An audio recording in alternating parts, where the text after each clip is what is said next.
Hi guys, so we're just about to take down the camp and head out again for the morning drive. Just a correction on yesterday's 5:30 gate opening. While the gates into the park open at 5:30, if you're staying in one of the camps in the park, you can actually get out at 4:30 in the summer, which is still a little bit too early for me, especially considering that last night was probably 30 degrees in the tent, so I struggled with the sleep. Even though there wasn't any cicadas, this time around, it was nice and quiet. And then this morning I woke up to a little bit of a morning chorus, which I'll let play for you. And we'll catch you on the road again.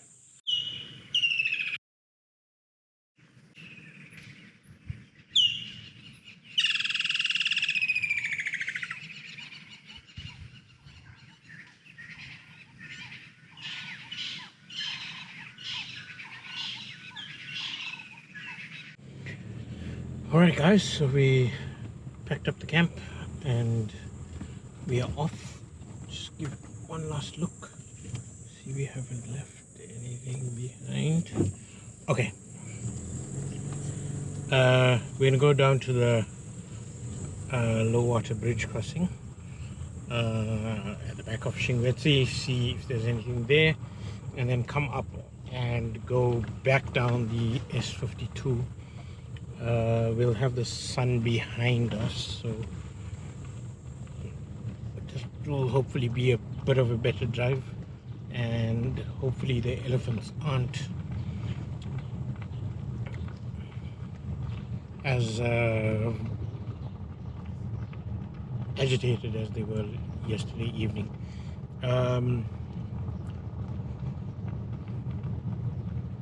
So it's just going about 5:30 now, so the light's quite nice. We'll have maybe about an hour and a half or so of good light, and then it's probably going to be too bright again, and then we'll make our way up to Punda Maria. Hopefully we can get a early check-in as well at Punda.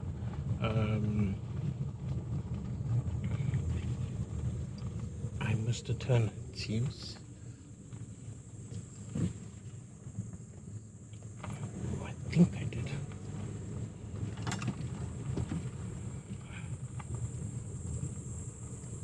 Yeah, I did miss a turn.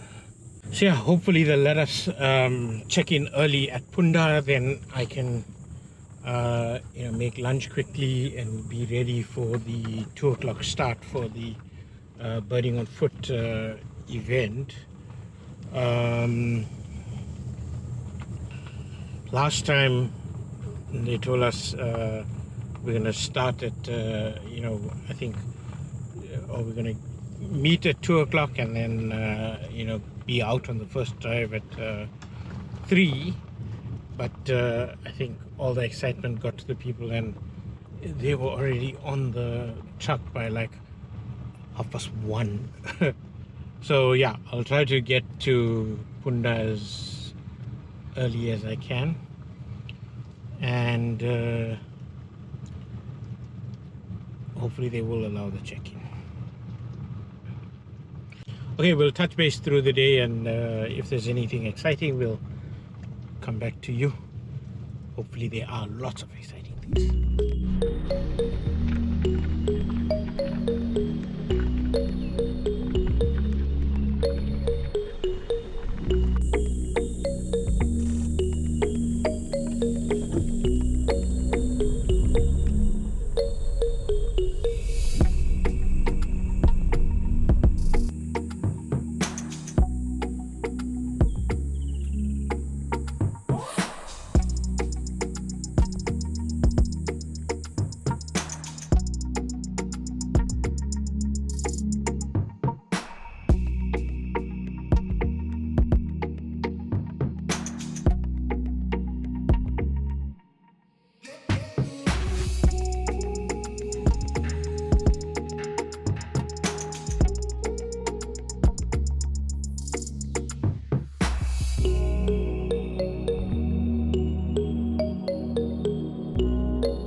So one of the main features of the Balala picnic spot is the massive sycamore fig that the shelter is almost built under and dominates the picnic spot.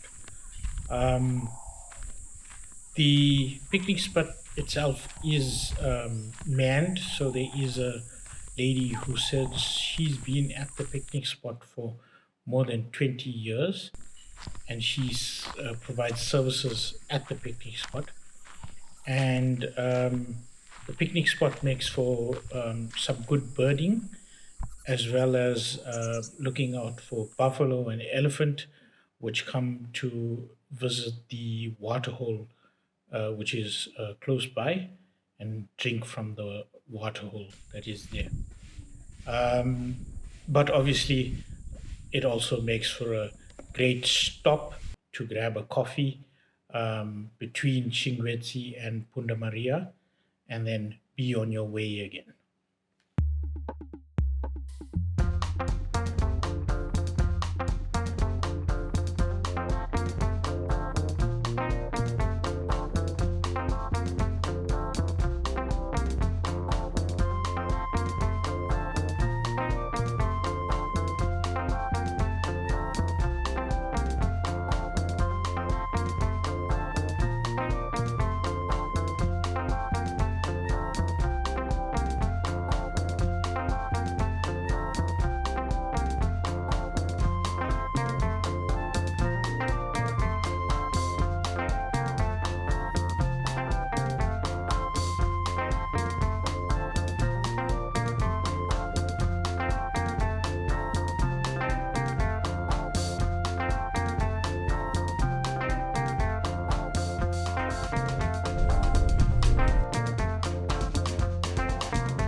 Staying at Punda Maria camp almost has a old world charm to it, because the rest camp was established in 1919, and the chalets are the original rest camp buildings, I think, that were there when the camp was established.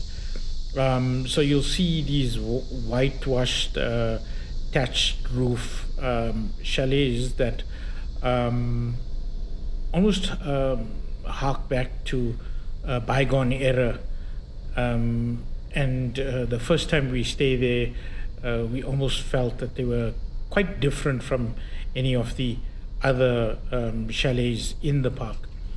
The camp was established to be an anti-poaching station, with a lot of poaching happening from poachers based in Crook's Corner. And the first ranger in the camp mistakenly called it Punda Maria, thinking it was the name for the zebra, but the zebra is actually Punda Milia, which is striped horse in Swahili. When we visited in February, the pool, I think, was closed as it was under renovations. So it was good to see that the renovations were completed and the pool was looking very inviting in the almost 40-degree heat of the day. But I decided to just do some birding and see what birds I could see while I waited to get my room allocated.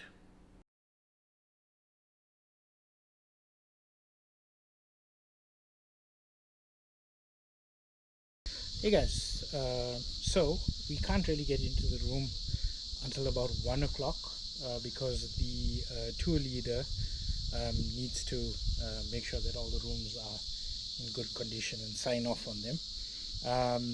So I'm gonna make a quick, well, now it's gonna be lunch, and prepare the same for supper as well. So I've got a little bit of a easy meal really. It's some couscous and tuna, and then I've got some tomatoes, onions, just to spice it up a bit. So I'm going to show you quickly how I get this prepped. Okay, so for the couscous, it's just measure it out in the cup. So for 2 meals, let's put all of this in, and any extra we can put in the fridge because we will have a fridge. So you can see on the couscous it's about halfway. So why it's important to measure is because couscous, for the amount of couscous you put in, you need to put in an equal amount of water, and then quick grind of pepper just to season the couscous, and salt. Oh, that's my alarm to take my malaria medication. Okay, so for the couscous, we'll just need an equal part boiling water. Luckily, there is a hydro boil here, so we can get that easily, so we don't need to boil water. So as you can see, to the same point we measure the couscous on.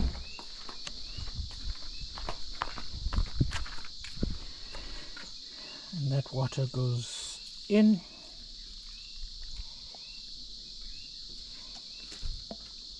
And then on with the lid. So then the couscous will sit like that for about 10-15 minutes, and then it'll be ready. So like this couscous salad with tuna is actually something I can make while hiking as well, because couscous is a dry ingredient. The tuna is, you know, not so much weight, so you can add the tuna as well, but also you can get the packets of tuna that then save you some weight as well when you're hiking.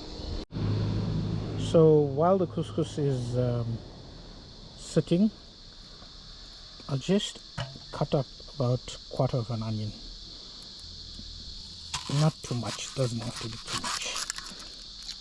And then I'll use this, the rest of this onion, for tomorrow's breakfast, which hopefully I'll also be able to show you.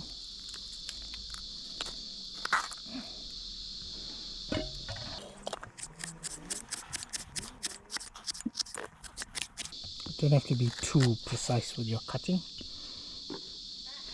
Okay, so then we're just gonna get the stove on.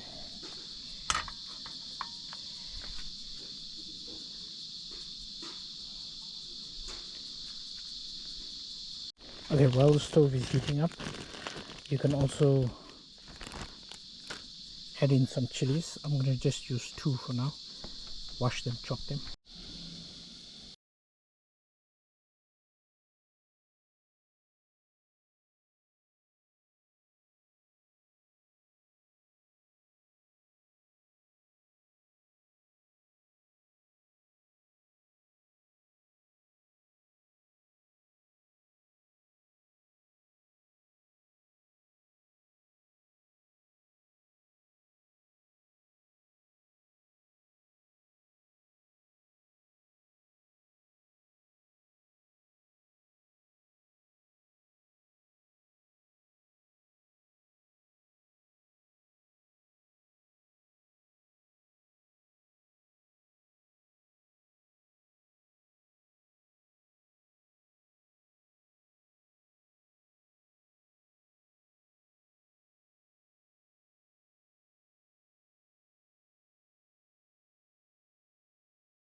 I use a old style can opener because the less moving parts that can fail,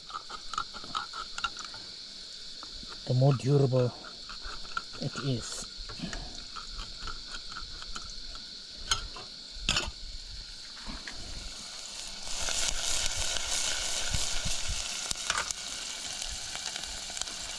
Okay, I'm just gonna add in my chilies and then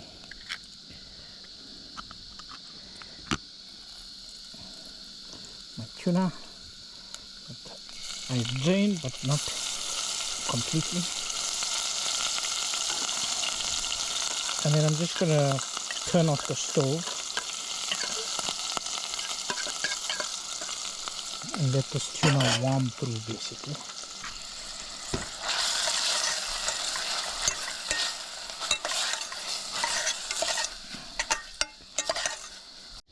Okay, to serve, I've got a lovely big tomato. I love my tomatoes, so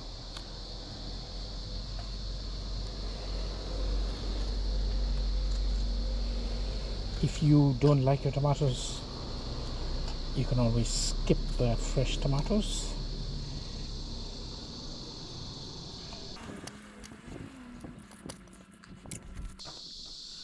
Just some salt for the tomatoes. You can just eat them like that. I'm sure that's sending some people. Okay, our couscous is nicely fluffed up, so it's nicely done. I'll just get a fork and fluff it a little bit more. Okay, so I'm just going to use a fork to fluff this up. This couscous could actually feed 3 people easily, maybe 4 people even. But we're just going to take that couscous and dump it into our pot and then give it a good stir, getting the tuna all through the couscous and the onions and the chilies. So then I'm ready to serve lunch. Nice couscous and tuna salad.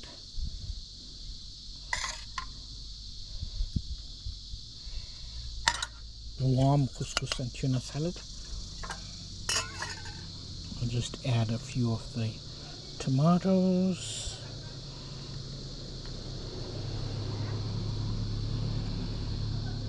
And because I have it, just a little bit of mayo, but it's not necessary.